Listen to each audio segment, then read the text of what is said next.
مطلب مجھے بھی خوشی حاصل ہوئی، تو وہ گناہ سے باز رہا۔ اللہ کریم کو یہ اس کی عمل بہت پسند آئی۔ اللہ کریم کو اللہ نے حضرت عیسیٰ علیہ السلام پر وحی بھیجی کہ اے عیسیٰ، اس شخص کے پاس جاؤ اور اس سے ملاقات کرو۔ حضرت عیسیٰ جب اس کے پاس گئے اور اپنے تشریف آوری کے بارے میں بتایا، مطلب کہ اللہ نے مجھے بھیجا ہے تمہارے پاس، تم نے یہ اچھا کام کیا، تو اللہ اکبر جب اس نے سنا تو اس کا دل نور اسلام سے جگمگا اٹھا اور کلمہ پڑھ کر مسلمان ہو گیا۔ سبحان اللہ! سوچئے ذرا کہ پہلے زمانے میں صرف مسلمان ہی نہیں بلکہ غیر مسلم بھی اس مہینے کا ادب کیا کرتے تھے۔ سبحان اللہ!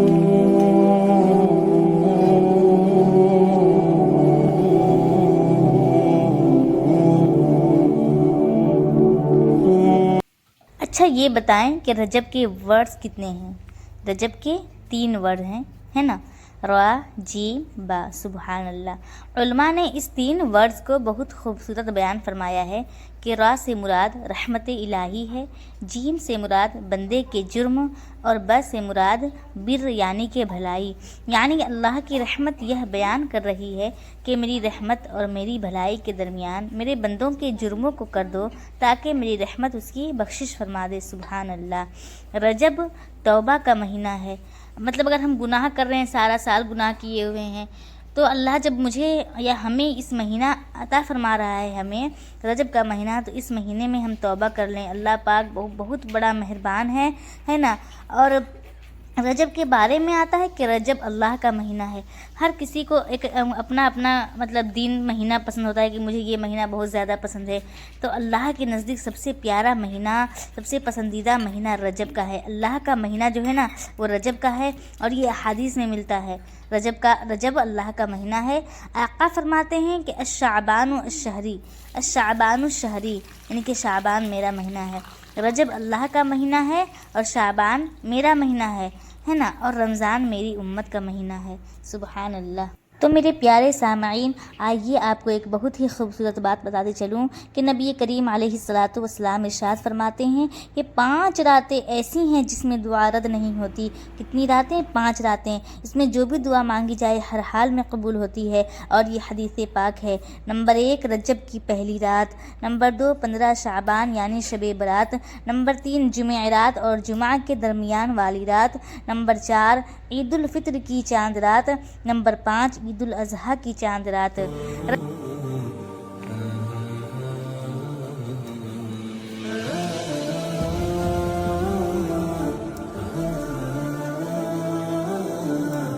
اچھا، سب سے اہم اور ضروری بات جو آپ سب کو بتانی ہے، اور آپ سب نے اور مجھے بھی انشاءاللہ ضرور یہ کام کرنا ہے نا، انشاءاللہ سب بولیں تو رجب کے روزے، رجب کے روزوں کی کیا بات ہے؟ احادیث میں یہ فضیلت آتی ہے کہ جو رجب میں پہلے دن کا روزہ رکھے، یعنی کہ آج مغرب میں چاند نظر آ گیا اور جو صبح ہونے والی ہے نا، اسی دن جو روزہ رکھے گا وہ پہلا روزہ ہے، تو پہلے رجب کا جو روزہ رکھے گا تو اس کے 3 سال کے گناہوں کا کفارہ۔ سبحان اللہ!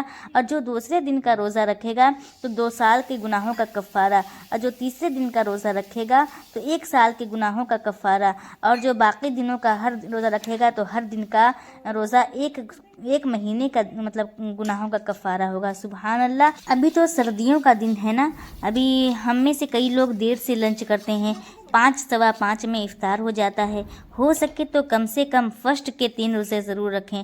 اللہ نہ کرے ہم سے ایسے کوئی گناہ سرزد ہو گئی ہو، ایسے خطا ہو گئے ہوں ہم سے، اور ایسا نہیں کہ ہم پاک ہیں، ہم تو بہت سارے گناہ کرتے ہیں، ہم اتنے گناہ کرتے ہیں کہ ہم گن بھی نہیں سکتے، لیکن اللہ غفور الرحیم، اگر کوئی مطلب کہ اللہ پاک نے ذریعہ بھیجا ہے ہم کو ہمارے لیے، تو کیا پتہ ان روزوں کے برکت سے اللہ پاک ہمارے گناہوں کو بخش دے۔ تو آپ سب ضرور ان 3 روزوں کو رکھ لیجئے گا، اللہ پاک ہماری مدد فرمائے گا اور مغفرت فرمائے گا انشاءاللہ۔ علامہ صفوری رحمۃ اللہ علیہ فرماتے ہیں کہ رجب بیج بونے کا مہینہ ہے، اور شعبان پانی ڈالنے کا مہینہ ہے، اور رمضان فصل کاٹنے کا مہینہ ہے۔ اور بڑی خوبصورت اس کی تفسیر بیان فرمائی، تفسیر مانے خلاصہ بیان فرمایا کہ جو بندہ رجب میں عبادت کا بیج نہیں بوتا، ہم رجب میں عبادت نہیں کریں گے، اور شعبان میں ان بیجوں پر اپنے آنسوؤں سے پانی نہیں ڈالتا، آبیاری نہیں کرتا، وہ رمضان میں رحمت کی فصل کیسے کاٹ سکے گا؟ تو اللہ کرے ہم سب رجب میں خوب زیادہ زیادہ عمل کریں، نیک کام کریں انشاءاللہ. اور رجب میں ایک اور زبردست کام کر سکتے ہیں کہ نبی کریم صلی اللہ علیہ وسلم نے ارشاد فرمایا کہ حضرت عبداللہ ابن زبیر رضی اللہ تعالی عنہ سے روایت ہے کہ جو بندہ ماہ رجب میں کسی مسلمان کی پریشانی کو دور کرے گا، چاہے جس بھی طریقے سے، اللہ عز و جل اس کو جنت میں ایسا محل عطا فرمائے گا جو حد نظر تک وسیع ہوگا. تم رجب کا اکرام کرو، اللہ کریم ہزار رحمتوں کے ساتھ تمہارا اکرام فرمائے گا. اللہ کرے ہماری کوئی بھی نماز قضا نہ ہو. اللہ پاک ہمیں رجب میں ڈھیر سارے عبادتیں کرنے کی توفیق عطا فرمائے. آمین ثم آمین. تو میرے پیارے فیملی، میں محنت کر کے ولاگ بنا کر کے ماہ رجب کے آنے سے پہلے رجب میں کرنے والے نیکیاں اور اچھے کام آپ تک پہنچا چکی ہوں. تو میں آپ سب کے ذمے بھی ایک کام سونپتی چلوں کہ جس طریقے سے میں نے اپنے فرض کو انجام دیا، اسی طریقے سے آپ پر بھی فرض ہے کہ آپ بھی اس ویڈیو کو رجب کے آنے سے پہلے اتنا شیئر کریں اپنے دوستوں میں، رشتہ داروں میں، فیملی میں، کہ وہ سب بھی روزہ رکھیں اور نیکیاں لوٹ سکیں، حاصل کر سکیں. تو اس طرح آپ کو بھی ثواب ملے گا اور ان کو بھی اور مجھے بھی، ہے نا؟ کیونکہ اچھی بات دوسروں تک شیئر کرنا، پہنچانا صدقہ جاریہ ہے نا؟ تو آپ ضرور دوسروں تک شیئر کریں.